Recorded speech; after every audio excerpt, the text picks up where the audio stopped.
Good evening. I'd like to welcome everyone tonight. Notice is hereby given of a workshop of the Board of Directors of the District to be held at 105 Port Road, Port Isabel, Texas, on the 22nd day of January 2020 at the hour of 4:30 p.m. for consideration of the business of the agenda below. This notice is posted at the office of the District on January 16th, 2020 at 2 p.m. in accordance with the Texas Open Meetings Act, Texas Government Code 551-041, 551-050. We do have the presence of a quorum. All board members are present except for board member Jason Starkey, who had another commitment and gave us notice that he would not be here tonight. If I may please have everyone stand for the Pledge of Allegiance and invocation.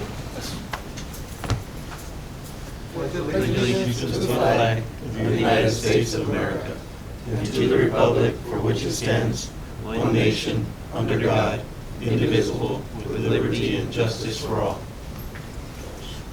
Heavenly Father, Jesus Christ, please bless this day and let us have a wonderful meeting where we get to discuss the needs and achievements of the water district and considering our bond projects and various action items. And we say these things in the name of Jesus Christ, amen. Thank you. Moving on to item 3 is present the videos of the Laguna Madre Water District System.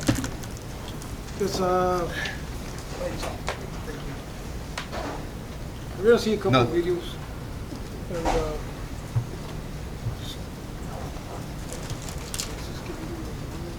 it's going to be video 3 district overview. And then the district overview first? yes. District overview, and it's all water. Yes, sir. Both of them are water. Laguna Madre Water District services the coastal region in tropical Tibet, Texas. From its residents in South Padre Island, Port Isabel, Long Island Village, Laguna Heights, and Laguna Vista, Laguna Madre Water District provides safe, reliable, and high-quality water and wastewater services. Do you know where your water comes from? The water you use daily for your activities travels from a place far from your home, apartment, or business. It all starts at the Rio Grande River. Laguna Madre Water District provides surface water from the Rio Grande River located in Cameron County.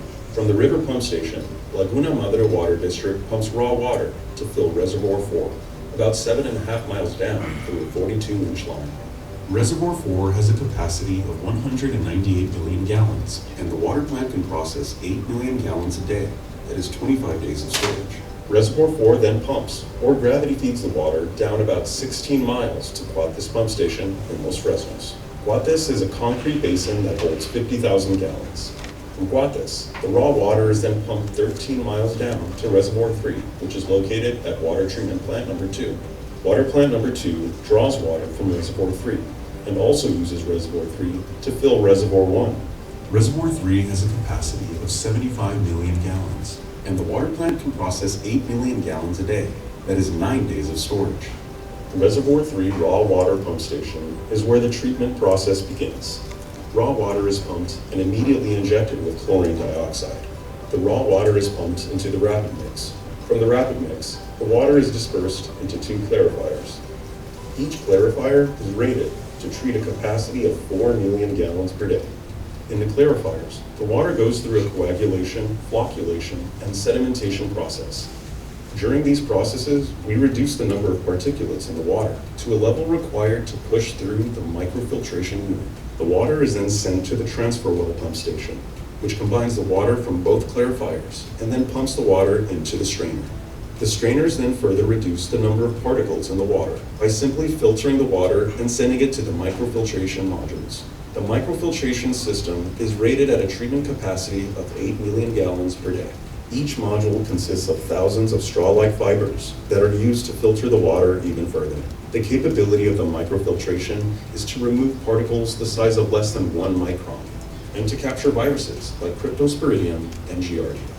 After the microfiltration process, it is then injected by caustic, chlorine, and ammonia. After this injection point, the water is sent to the clear well, which is a 1 million gallon capacity concrete storage basin. The water is directed to maneuver through the clear well in a manner as to give the chemical enough time to disinfect, neutralize, and make it potable. The water is then fed to the high service pump station, where it can be then pumped into the distribution system. On December 17, 2014, Laguna Madre Water District completed an upgrade and expansion of water treatment plant number 2 in Laguna Vista, including the addition of microfiltration membrane technology. In combination with an improved disinfection plan completed in March 2016, operations chose to stop running water plant number 1 to prevent lower quality water from mixing with the superior water quality being produced at water plant number 2. The new plant in Laguna Vista had a capacity that met water demands for the entire district. Water plant number 1 in Port Isabel will remain offline until it can be refurbished and expanded to provide equal water quality to plant number 2 in Laguna Vista.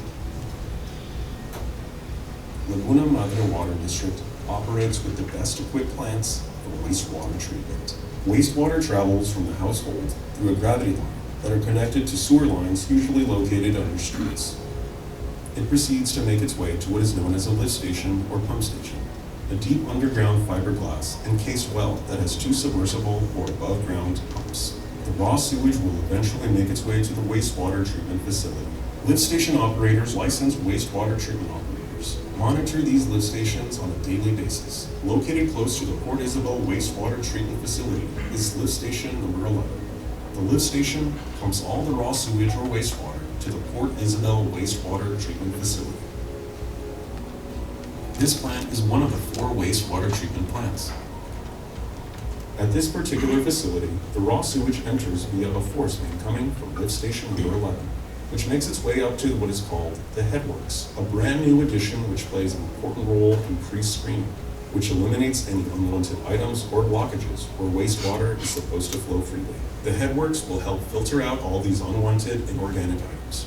The influent is pumped into a rotary drum screen, which screens out or separates all the debris from this raw sewage that is coming into the plant. These various pieces of debris and inorganics go down a chute and head down to a compactor that is located at ground level. Simultaneously, all the influent gets routed to what is referred to as a head cell or grit separator. Meanwhile, the influent flows over a rectangular weir and is mixed with return activated sludge that is coming directly from the actual aeration process part of the facility. At the same time, the grit makes its way through the grit wash chamber and is sent down a metal chute that directs the grit straight into a dumpster. As the influent and RAS mix, they head down a pipe via gravity and come up at the aeration basin section of the wastewater treatment process. Directly from the headworks, the influent enters the aeration basin. This is where the actual wastewater treatment commences. Wastewater is treated through a biological process called the activated sludge process, measuring such things as food to microorganism ratios, as well as keeping up with the dissolved oxygen levels, taking pH measurements, among other analysis. At the end of the aeration process, the sludge, or mixed liquor, travels down a pipe by gravity to what is called secondary clarifier. The secondary clarifier is what separates the water from the actual sludge. The solids content in sludge is heavier than water. The sludge or solids settle to the bottom, where a clarifier rake forces it to go through a hole in the center column of the clarifier, which pumps it to the headworks as RAS. All of this is returned by a certain percentage that the operator is in control of. Along with this returned sludge, another percentage is extracted from the RAS and becomes waste-activated sludge. The waste-activated sludge goes to separate sections of the plant called digesters. This is where the wasted sludge is decanted of most of its water content and released to the drying beds, which are outside. The chlorine contact chamber is the segment of the facility where the disinfection of the treatment of wastewater happens. The TCEQ regulating agency that specifies that this treated wastewater is to take a detention time of 20 minutes going through the chlorine contact chamber. At this step, we inject chlorine, give it the 20 minutes detention time to disinfect, and send it over a rectangular weir onto the next step of the process. Since there are strict regulations on releasing treated wastewater that has chlorine residual, the next process would be to dechlorinate. We utilized a chemical called sulfur dioxide that, upon making contact with chlorine, makes chlorine inert.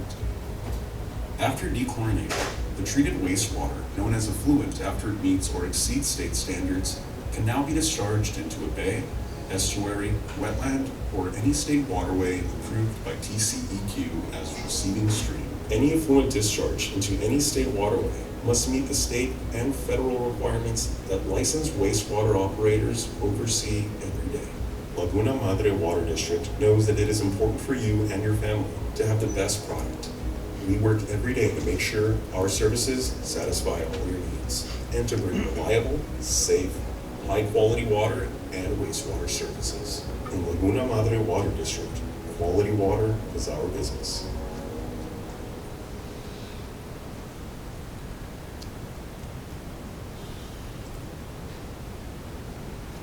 Very nice. I think this should be short. It's important that our water services match the growth of our flourishing community. At Laguna Madre Water District, it's our job to provide safe, high-quality water and wastewater services that are readily available to fulfill the needs of our area. How does Laguna Madre Water District ensure health and safety in the community? Laguna Madre Water District ensures health and safety in the community by utilizing and enforcing high standards of water treatment for our water treatment plants. The only water plant currently in use is Water Plant 2, located in Laguna Vista. Water Plant 1 was established in the 1950s in Port Isabel. Hey, can you In freeze it a minute? 1985, Water Plant 2 was built and later upgraded. It's real hard for me to understand. It's so low. Is it the treble needs to be turned up? The or- base is kind of high. That's the way they recorded the audio. The base is high. Can that be corrected? Because I mean, From the beginning, it's kind of hard to understand. Yeah, that would have to be done with the video producer. That's the way the audio was recorded with video. Eddie, Can we- We could call the producer and ask him to re-record the audio. well, I mean, am I off here? No, No, you're correct. It does sound different. no, it sounds different. It sounds like you're doesn't sound talking like in a tunnel. Glass or something. Thought he had a But cold. it's- Okay, I'm sorry. I didn't like it from the beginning because it doesn't sound like the first one. Can you raise it up louder or see what Yeah, I happens? can raise it up louder. Just to see what happens. Or turn the bass down. Its grid microza microfiltration system in 2014. After Water Plant 2's upgrade, operations chose to shut down Water Plant 1 to prevent lower quality water from mixing with the superior water quality being produced at Water Plant 2. How did Water Plant 1 compare with the upgraded current Water Plant 2? The first and most important distinction between both plants is the filtration system. Water Plant 2's microza microfiltration features hollow fiber modules, which results in a more efficient and precise filtration. Water Plant 2's microza microfiltration system features hollow fiber modules, which result in a more efficient and precise filtration. This filtration system eliminates common parasites, viruses, and bacteria, resulting in a safer, healthier water supply. Not only is Water Plant 2 more efficient at a much larger capacity, but it is more effective in dramatically decreasing the number of particulates that are filtered from our drinking water supply. Water Plant 1's antiquated system is only effective in removing particles at a low flow of 1 million gallons per day. At higher flows, Water Plant 1 gradually passes the maximum contaminant levels legal threshold set by the Environmental Protection Agency and the Texas Commission of Environmental Quality, increasing the likelihood of disease. The microfiltration of Water Plant 2 meets and exceeds the EPA and TCEQ requirements that Water Plant 1 couldn't. The second and most distinguishing difference between Water Plants 1 and 2 is capacity. Water Plant 2's maximum capacity of 8 million gallons per day is more than 2.5 times as much of that of Water Plant 1 at 2.9 billion gallons per day. With Water Plant 2's ability to meet the entire district's demands, Water Plant 1 was shut down in 2016, so it is now possible to renovate and upgrade its filtration system to match the high caliber of water treatment of Plant Number 2. Aside from the superior capacity, efficiency, effectiveness, and precision of Water Plant 2 over Water Plant 1, there are a few other reasons as to why Water Plant 1 needs major renovations before it can match the capabilities of Water Plant 2 and serve our water district. Water Plant 1's 2 sets of filters were installed in 1972 and 1984 respectively. In the past, the rapid sand multimedia filters were commonplace in the municipal water facilities, but have since been replaced in communities across the nation with superior, safer technology like microfiltration. Additionally, only one of Water Plant 1's clarifiers are stainless steel, and the other are rusted out and unsuitable for safe use. Water Plant 2's clarifiers are made of durable stainless steel and fiberglass, which were installed in 2010. How does the microfiltration system work? Water Plant 2's initial stages of treatment are through the rapid mix and clarifiers. The rapid mix mixes all pre-treatment chemicals. Clarifiers are large settling tanks that remove solid particulates that naturally occur in raw water. Then, the water is sent to the microfiltration system, where it flows up through modules with thousands of tiny straw-like fibers that screen out any particles or bacteria over the size of 0.1 micron, like the protozoa Giardia and Cryptosporidium. The water that makes it through to the other side of these modules is parasite-free and contains no particulates over the size of 1/10 of a micron. For reference, the width of a human hair is between 50 to 100 microns. A grain of sand is 20 microns. Giardia is between 8 and 15 microns. Cryptosporidium is between 3 and 5 microns. And typical bacterium is between 0.2 and 1/5 of a micron, all of which are filtered out of these modules. Let's talk more about the bacteria and viruses that Water Plant 2 prevents from entering the public water supply. Common microscopic parasites like Giardia and Cryptosporidium cause illness in those who consume it. These protozoa don't stand a chance against Water Plant 2's microfiltration system, unlike that of Water Plant 1, which sometimes cannot filter out bacteria at that size when experiencing high water flows. In summary, the Mycorrhiza microfiltration system of Water Plant 2 meets and exceeds Environmental Protection Agency and the Texas Commission on Environmental Quality requirements. This means we are preventing disease outbreaks caused by bacteria, protozoa, and viruses naturally found in the raw water supply. Water Plant 1 is currently incapable of meeting the water supply needs of our region. If Water Plant 1 is upgraded to the higher, safer standard of Water Plant 2, our community can continue to grow free from worry for a healthier and safer Laguna Madre water district.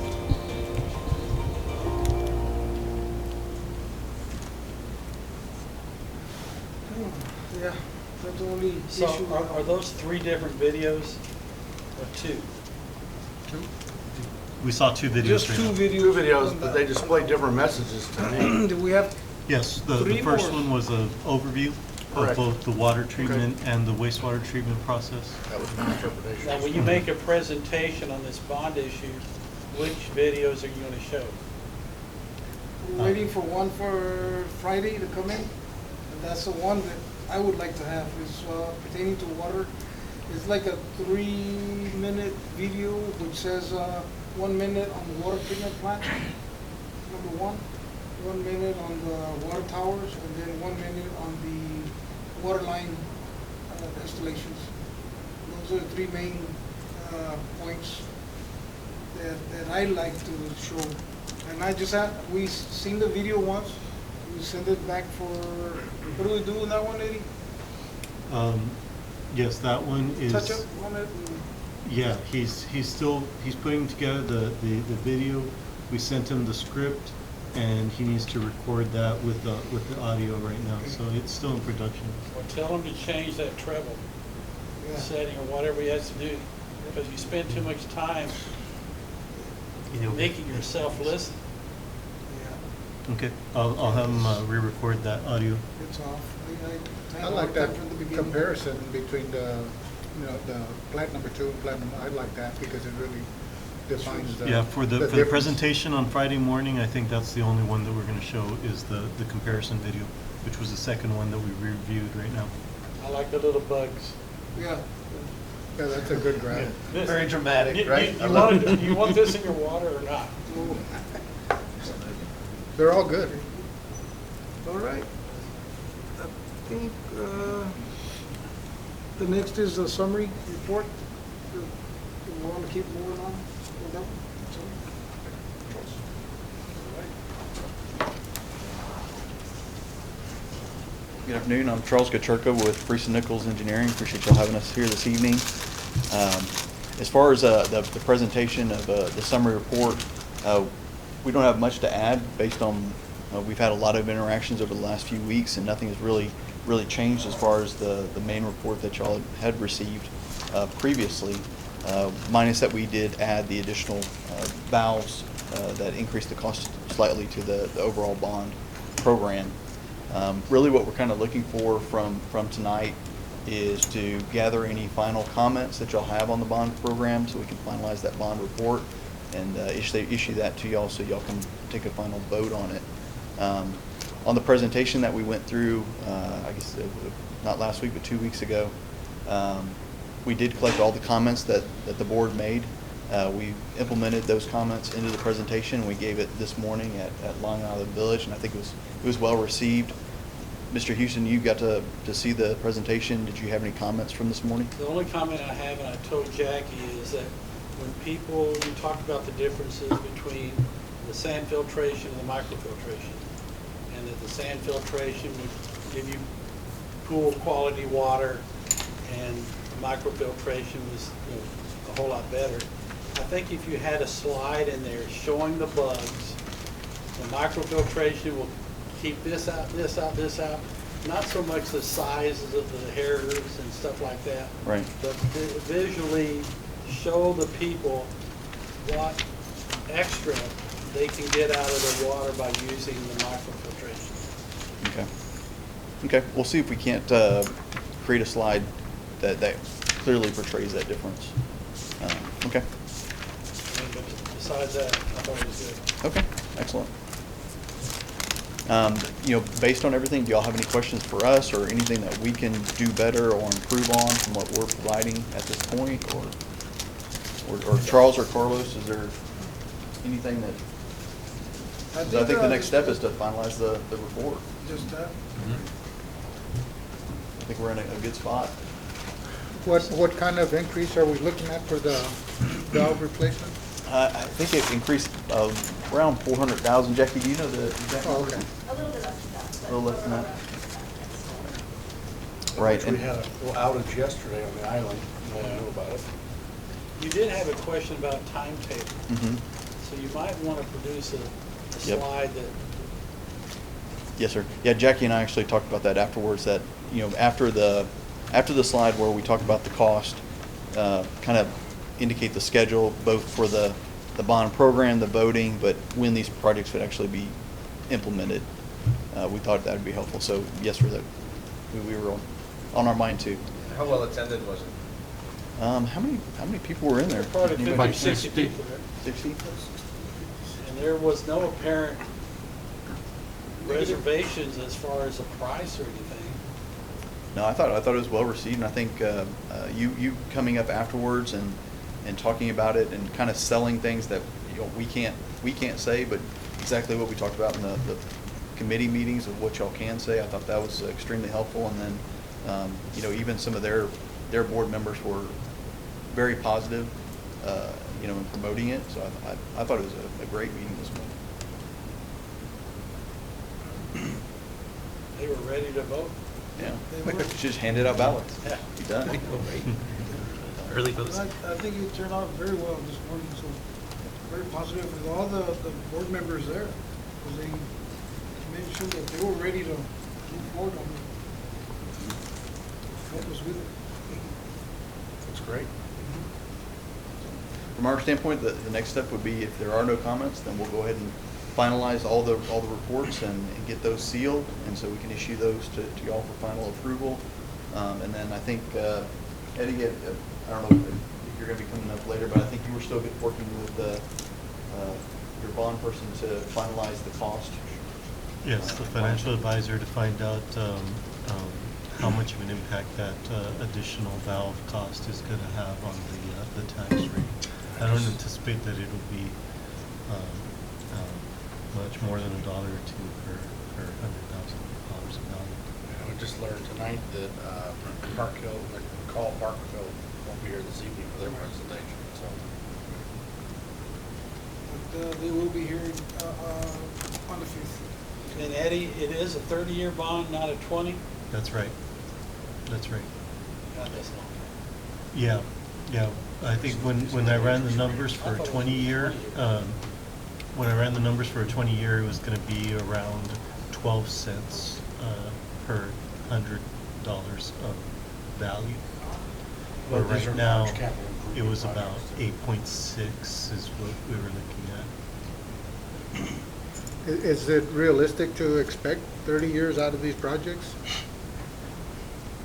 As far as the assets themselves, Mm-hmm. yes. Yeah, I mean, the tanks and everything that we're gonna be doing. That was my main concern, that we pay it off in the time for the life expectancy of the project. And I was Right. always under the impression that these were about 20 years. Right. And Jackie, you can correct me if I'm incorrect, but I think the way the TCEQ approaches things, even when we design things as engineers, I think they require us to build it around, I think, 50-year life. I think it's like 40 to 50 years. Which is actually the So- life of the plant number one we have now. Right. Yeah. And that's assuming regular maintenance, but Right. for the most part, the assets that we're looking at, the composite elevated storage tanks, things like that, the concrete ground storage tanks that we're proposing for the water plant, all of these are based on longer life cycle costs, longer life assets. So, There are some 40-year bonds out there.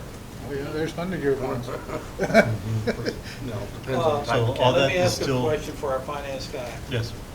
And the question didn't come up, but what type of interest rate range are the financial guys predicting on this?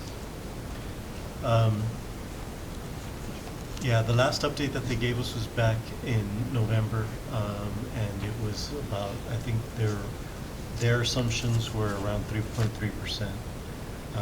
So I've already asked them to update their numbers based on the new costs, and they're rerunning their calculations.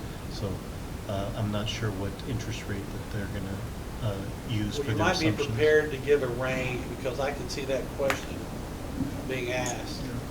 Yeah, I'm sure they're being conservative on the interest rate, I mean, versus what the actual market condition will be, so. The range of the time or the range of the rate? Interest rate. I don't think we'll get a rate as good as the last 0.75%. What was why did, is that where we're borrowing the money from? Is that what determines that interest rate? The market. It's just at the close of the Yes, market the day you it's sell the it. market. I mean, because that's a big Exactly. difference, 0.76 as opposed to 3%. But the other money didn't come from Texas Water. Well, it was Texas Water. Texas Water Yes, Development. the Texas Water Development Board That's why. bought all the loans, and that's a subsidized rate, so. So it makes we'll a try to difference get where the we same. get the money from.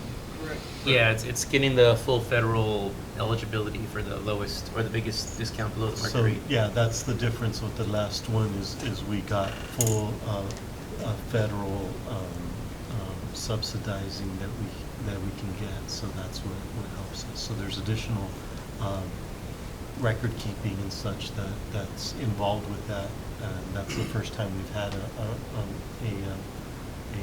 bond issuance with that full federal subsidy, and we'll try to get the same this time. But I believe that Wayne also had mentioned that we're in a good position at this time. If we, once we, they're on the lower side right now, the interest rates. So hopefully we're in a good position, like he mentioned, in the next few months, I guess till May. Hopefully. So they're being conservative on that number. Can we expect to pay more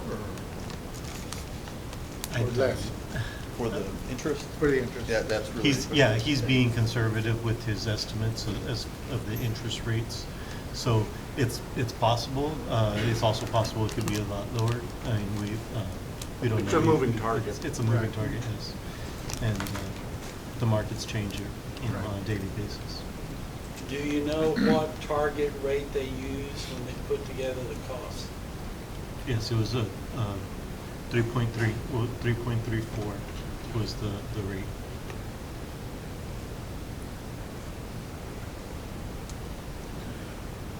Charles, I have a question on the recommended improvements on page 20. It says that, however, the future challenge of keeping Andy Bowie elevated storage tank full also can be addressed through with alternative solutions such as a booster pump station? Is that something that's in the project, or is? It's not, it's something Okay. that can be looked out in the future as something that can get implemented, but it's not included in anything Okay, now. right.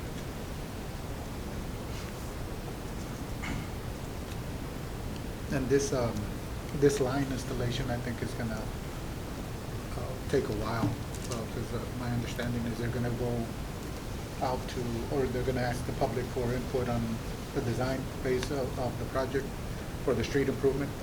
So there's some right-of-way options they're gonna be considering, which I think is just gonna delay the project probably another year or so, more than what they anticipated. So I'm thinking it's gonna be more like 22 by the time they get around to it, which is a long time from now, because that street is gonna be in bad shape by the end of this year. Yeah, you'll be, It's gonna be bad, yeah. But anyway, just thought I'd throw that out. No, and Timeline. that's important to consider, and that question was actually asked this morning at the meeting. You know, really, once the bond gets approved, then it's gonna take several months to go through, you'll have to go out for RFQs, select an engineering firm to help you with the projects. And then, like for the water plant and the elevated storage tank, usually you're looking at about a year to design, give or take, and then you're looking at a year or so to construct, a little over a year to construct those new 2 projects. years from sale to shovel. Yeah, maybe probably a little bit more, maybe. You know, the valve replacements and some of the water line work, that design work is less effort intensive compared to the tank and everything else. But, so those may be expedited in front of the water plant. Obviously, the water plant is the most heavily engineered project. That's Yeah. maybe something you also need to explain. People kind of don't, they think, you know, it's right away, and it is a year and a half, 2 years, and it's just a big thing going, you know, and that's just, Well, you said some time ago it was a 3-year project. yeah, it's 3 years from start to. And that's pretty close on some of these. And so, yeah, and the demands aren't getting any smaller, and it's not getting any easier on the operators. Thank you. Are we clear? Everyone good? I'm good, thank you, Charles. Thank you very much. Moving along to number 5, presentation by McCall, Park, Hurst, and Horton for proposition of May 2020 bond election. They have moved that up to the February 5th meeting. They won't be here tonight. Is there anything else in workshop we want to discuss before we adjourn, or do we want to keep on going? Do we want to discuss some more things? Yes, the workshop on the 5th of February? Yes. If, at the same time as today, 4:30? 4:30? Yes. Is that okay with y'all? Yes. Okay, It's fine with me. Perfect. Do we have anything else we need to discuss on this, or staff? Is there any other questions or comments? Are we all good going forward, or now's the time? We do have 2 additional videos. Yes? We have a water treatment video and we have a wastewater treatment video. The first video that we saw today, the district overview, is a summary of those 2 videos. But just so you know, there's already 3 videos posted on our website. Do you have It's a them now? district- Yes, we could watch them now. We have if you time, would we like. might as well go ahead and, yes? Orlando, could you play that for us? This morning at the meeting, I pointed out or made certain that the people could go and should go and watch See these the videos. website. Yeah. see how this one looks like?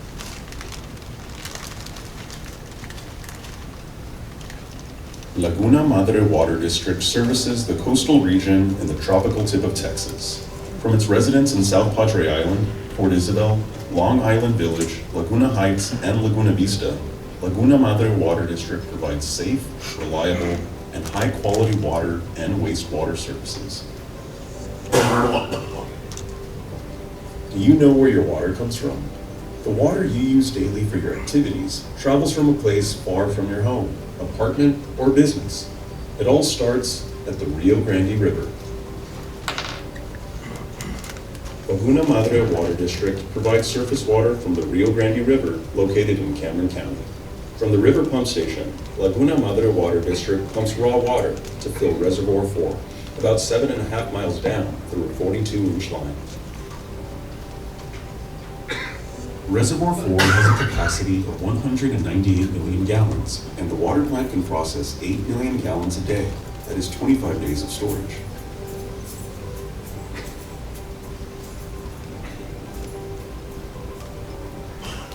Reservoir 4 then pumps, or gravity feeds the water down about 16 miles to Cuauhté's pump station in Los Fresnos.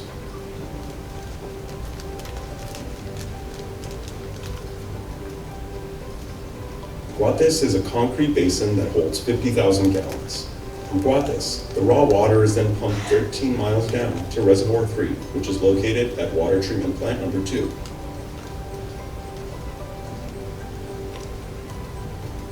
Water Plant Number 2 draws water from Reservoir 3 and also uses Reservoir 3 to fill Reservoir 1. Reservoir 3 has a capacity of 75 million gallons, and the water plant can process 8 million gallons a day. That is 9 days of storage. Reservoir 3 raw water pump station is where the treatment process begins. Raw water is pumped and immediately injected with chlorine dioxide. The raw water is pumped into the rapid mix, where aluminum sulfate is injected. From the rapid mix, the water is dispersed into 2 clarifiers. Each clarifier is rated to treat a capacity of 8 million gallons per day. In the clarifiers, the water goes through a coagulation, flocculation, and sedimentation process. During these processes, we reduce the number of particulates in the water to a level required to push through the microfiltration unit. The water is then sent to the transfer well pump station, which combines the water from both clarifiers and then pumps the water into the strainer.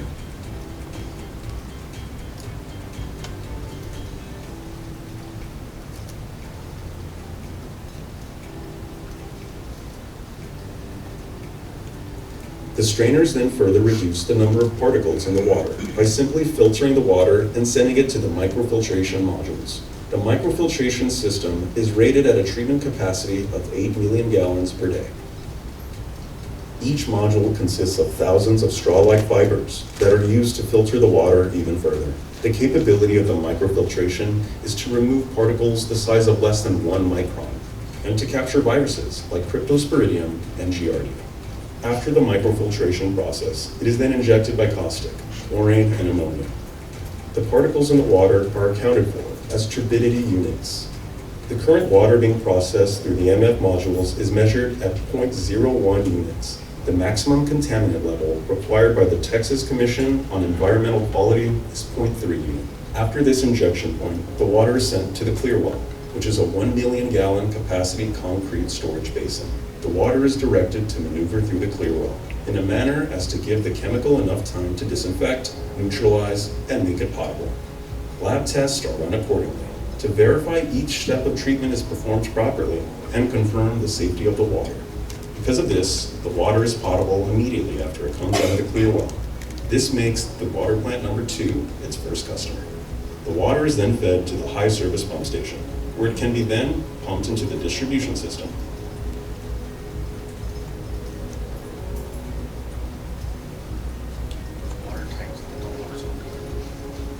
On December 17th, 2014, Laguna Madre Water District completed an upgrade and expansion of water treatment plant number 2 in Laguna Vista, including the addition of microfiltration membrane technology.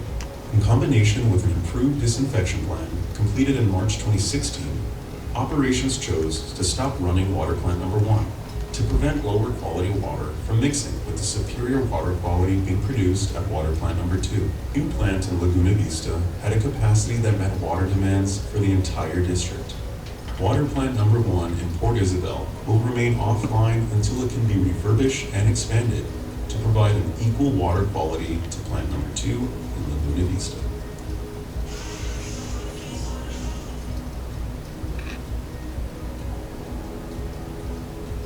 Laguna Madre Water District knows that it is important for you and your family to have the best product. We work every day to make sure our services satisfy all your needs and to bring reliable, safe, high-quality water and wastewater services. In Laguna Madre Water District, quality water is our business.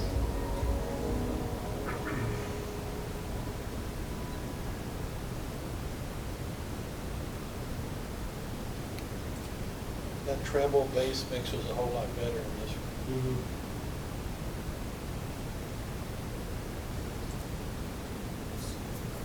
Do we have a better picture of the water tanks? They look terrible in that picture. So that one on the north end, it needs a paint job. Wastewater begins at homes, businesses, or industries. We as humans contribute or produce wastewater when we wash dishes, take baths, use the restroom, or wash our hands. Lmwd Water District operates with the best equipped plants for wastewater treatment. Wastewater travels from the household through a gravity line that are connected to sewer lines usually located under streets. These particular lines are all gravity lines, which have a manhole at so many feet due to changes in elevation or grade. It proceeds to make its way to what is known as a lift station or pump station, a deep underground fiberglass encased well that has 2 submersible or above ground pumps. These pumps work on a float system that work off the water level within the lift station well and have electrical control panels which monitor everything.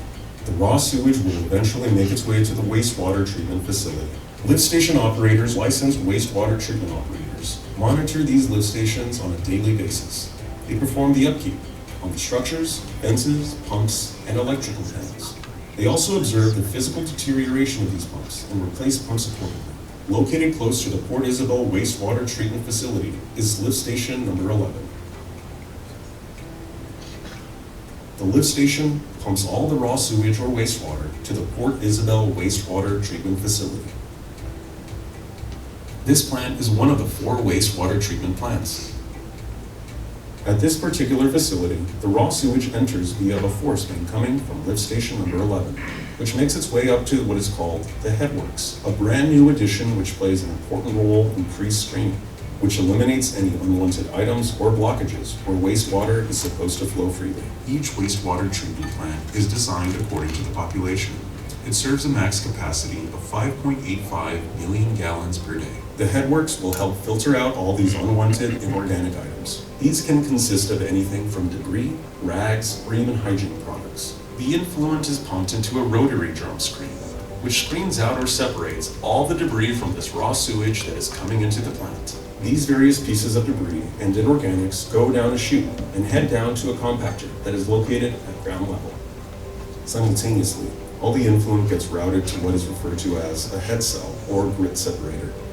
This circular structure separates sand or stone particles from the influent into a grit, the grit wash unit. Meanwhile, the influent flows over a rectangular weir and is mixed with return activated sludge that is coming directly from the actual aeration process part of the facility.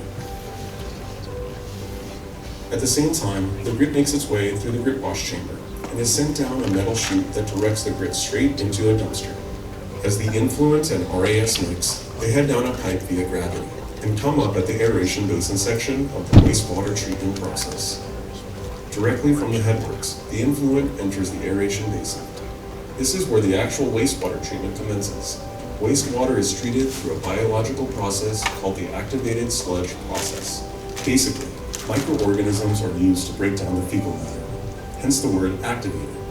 Wastewater operators must maintain these microorganisms, making sure they're alive, healthy, and reproducing.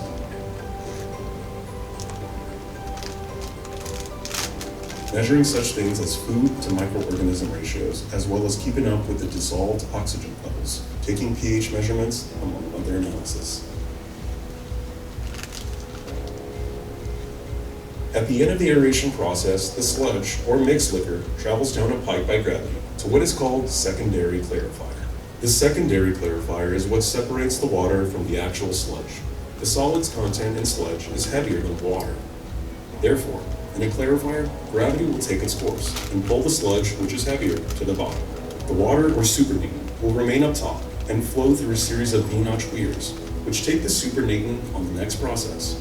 The sludge or solids settle to the bottom, where a clarifier rake forces it to go through a hole in the center column of the clarifier, which pumps it to the headworks as RAS. All of this is returned by a certain percentage that the operator is in control of.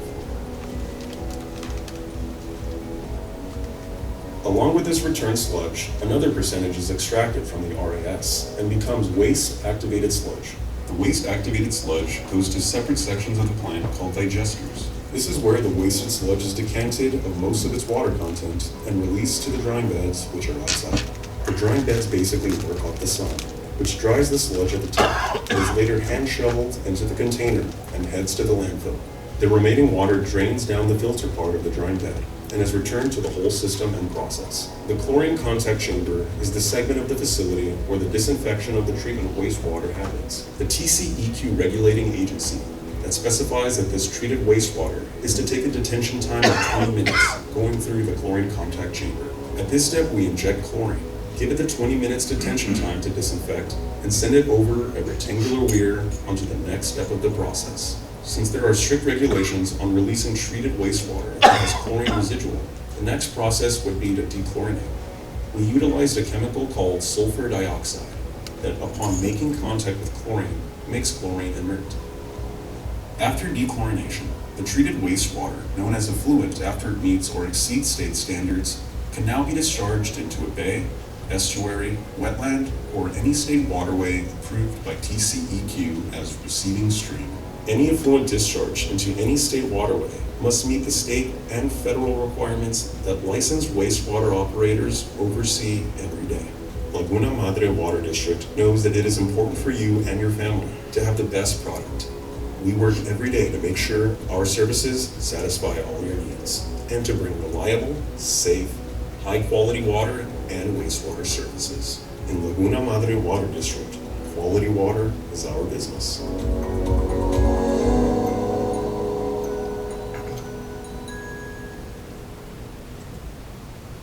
I think they're all very nice. Good.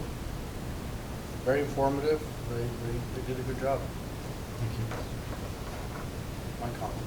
Yep, I agree. Quality water is our business.